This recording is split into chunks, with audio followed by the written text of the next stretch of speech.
നീ മിടുക്കനാ സാഗരേ, മിടുക്കൻ. നിന്നെ പോലൊരുത്തനെയാണ് എനിക്കാവശ്യം. അതെ, നീ എന്നോടൊപ്പം കൂടിക്കോ. രാഷ്ട്രീയത്തിൽ നിനക്ക് നല്ലൊരു ഭാവി ഞാൻ ഉണ്ടാക്കി തരും. ഞാൻ ഇവിടെ ഏകതയും പരഗതിയില്ലാതെ നടക്കുക. പറ സാഗരേ. വേണ്ട സാറേ. അതെ, ചില ആയുധങ്ങൾ ഞാൻ മൂർച്ചകൂട്ടി സൂക്ഷിച്ചു വെക്കും. എന്നെ സ്നേഹിക്കുന്നവരെ ദ്രോഹിക്കുന്നവർക്കെതിരെ പ്രയോഗിക്കാൻ വേണ്ടി മാത്രം. പക്ഷേ എന്റെ അമ്മയെ ചെകിട്ടത്തടിക്കാൻ വരെ കൈയോങ്ങിയ മറ്റവളുണ്ടല്ലോ, വന്ദന. അവളുടെ അഹങ്കാരത്തിന് കനത്ത തിരിച്ചടി കൊടുത്തിരിക്കും ഈ സാഗർ. എന്നെ അറിയില്ല അവൾക്ക്.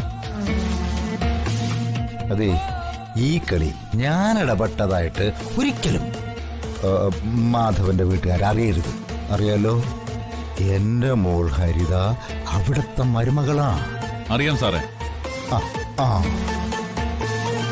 അതൊക്കെ രഹസ്യമായി തന്നെ ഞാൻ സൂക്ഷിച്ചോളാം. അത് മതി. കുറുപ്പ് സാറ് വെടിമരുന്ന് ഇട്ട് തന്നാ മതി. ഞാൻ തിരി കൊളുത്തിക്കോളാം. മതി, എനിക്കത് മതി. പണ്ടേ വെടിമരുന്നിടാൻ ഞാൻ കാലന.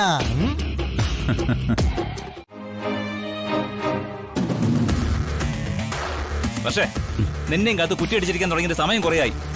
ഇതുവരെ സാധനം കിട്ടിയിട്ടില്ല. ഇപ്പൊ ഞാൻ എക്സാമിന് വന്നതാ. മരുന്ന് കച്ചവടമൊക്കെ പുറത്ത് നിന്ന് ചിലക്കാ സാധനം എടുക്കണി. വൈകിയ പ്രശ്നമാവും. സാധനം എടുക്കടി. മാന്യമായിട്ട് സംസാരിക്കും. ഇല്ലെങ്കിൽ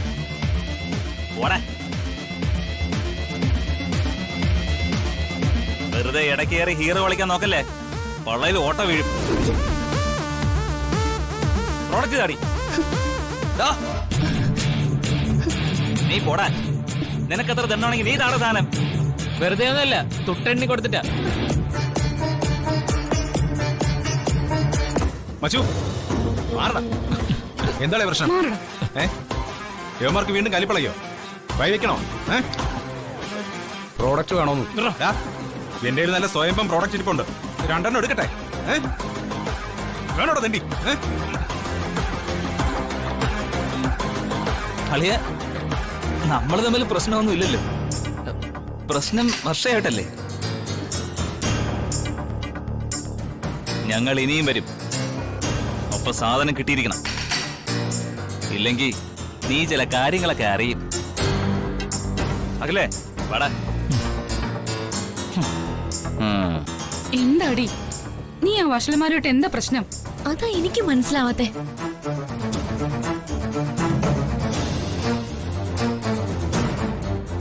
ഞാൻ അവർക്ക് കൊടുത്തത് ഞങ്ങളുടെ കമ്പനി വക മരുന്നിന്റെ സാമ്പിൾ പ്രോഡക്റ്റാ. അത് കിട്ടിയില്ലെങ്കിൽ ഇവരെന്തിനാ ഇത്രയും ചൂടാവുന്നത്? ഒരുപക്ഷെ ആ പാക്കറ്റിൽ ഇല്ലീഗൽ സാധനങ്ങളായിരിക്കും. നോ.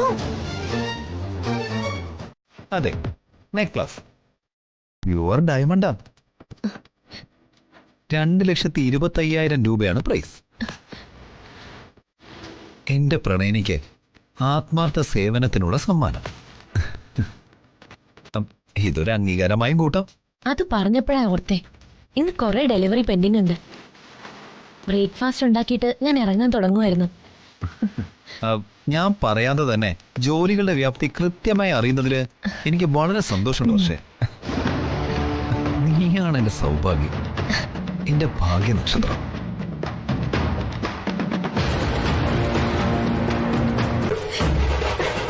വേണ്ട, ഇന്ന് റൊമാൻസ് ഒന്നും സമയമില്ല. പിടിപ്പത് പണിയുണ്ട്. എന്ന് നമുക്ക് ഒരുമിച്ചിരുന്ന് ബ്രേക്ക്ഫാസ്റ്റ് കഴിക്കാം. ഞാൻ വിതരണം ചെയ്യുന്ന സാമ്പിൾ ഡ്രഗ് ആണെന്ന് കേട്ടപ്പോ ഞാൻ ശരിക്കും വരണ്ടുപോയി. പക്ഷേ മയക്കുമരുന്നിന് അടിമപ്പെട്ടവരെ അതിൽ നിന്ന് മോചിപ്പിക്കാനുള്ള ഔഷധമാണെന്ന് അറിഞ്ഞപ്പോ ഞാൻ ശരിക്കും ത്രില്ലടിച്ചു പോയി. സമൂഹത്തിന് വേണ്ടി മഹത്തായ സേവനമല്ലേ ഞാൻ ചെയ്യുന്നത്. വർഷ ചെയ്യുന്നുവെന്നല്ല, ഈ വിക്രം ചെയ്യിപ്പിക്കുന്നതെന്ന് തിരുത്തണം വർഷ. ബിസിനസ്സിൽ നിന്ന് ലാഭം നേടുന്നതിനൊപ്പം സമൂഹത്തിന്റെ ശുദ്ധീകരണം നടക്കണം. അതാണ് വിക്രമിന്റെ പോളി.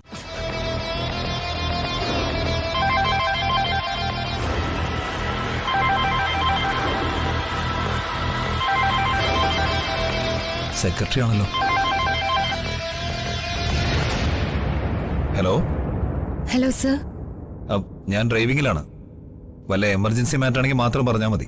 സർ സീരിയസ് ആയിട്ടുള്ള കാര്യമാണ് സർ. സീരിയസോ? എന്താ പറ. Sir police police? സർ വർഷ മേഡത്തെ പോലീസ് അറസ്റ്റ് ചെയ്തു. നോ.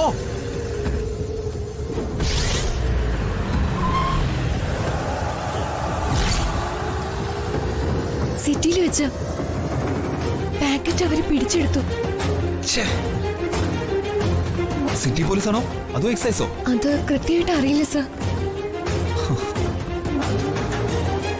ഡീല് നടക്കുന്നതിനിടയിൽ ആരോ ഇൻഫർമേഷൻ കൊടുത്തതുപോലെ അവരെ അറസ്റ്റ് ചെയ്തത്. ഡീലറായ ആ സിദ്ദിഖിനെ വളഞ്ഞിട്ട് പിടിച്ചു. ഓടി രക്ഷപ്പെടാൻ ശ്രമിച്ചതാ, അതിനിടയിലാ പിടിച്ചത്. ദേഹോപദ്രവം ചെയ്തിട്ടുണ്ട്. അവര് വർഷം എന്തെങ്കിലും? No sir. പിടിച്ച് ജീപ്പി കയറ്റുന്നവരെ വർഷമെടുത്ത് അവരൊന്നും ചെയ്തിട്ടില്ല. തൊണ്ടി സാധനങ്ങളുമായിട്ടാ വർഷമെടുത്ത് കസ്റ്റഡിയിലെടുത്തത്. ഏത് സ്റ്റേഷനിൽ നിന്നാണെന്നോ എവിടേക്കാണെന്നോ ആരാണെന്നോ വല്ല വിവരവും കിട്ടിയോ? ഇല്ല സർ. പിന്നെ ആരായിരിക്കും ഇതിന്റെ പിന്നിൽ കളിച്ചത്? പിടിച്ചുകൊണ്ട് പോയവരെ പറ്റി ഒരറിവും ഇല്ലെങ്കിൽ കരുതി കൂട്ടി ചെയ്തതാ എന്നെ തകർക്കാൻ. എന്തെങ്കിലും ഇൻഫർമേഷൻ കിട്ടിയാൽ എന്നെ വിവരം അറിയിക്കണം. ശരി സർ. എന്റെ പേഴ്സണൽ നമ്പർ വിളിച്ചാൽ മതി. ആ ഓക്കെ സർ. ഓക്കെ, താൻ ഫോൺ വെച്ചോ.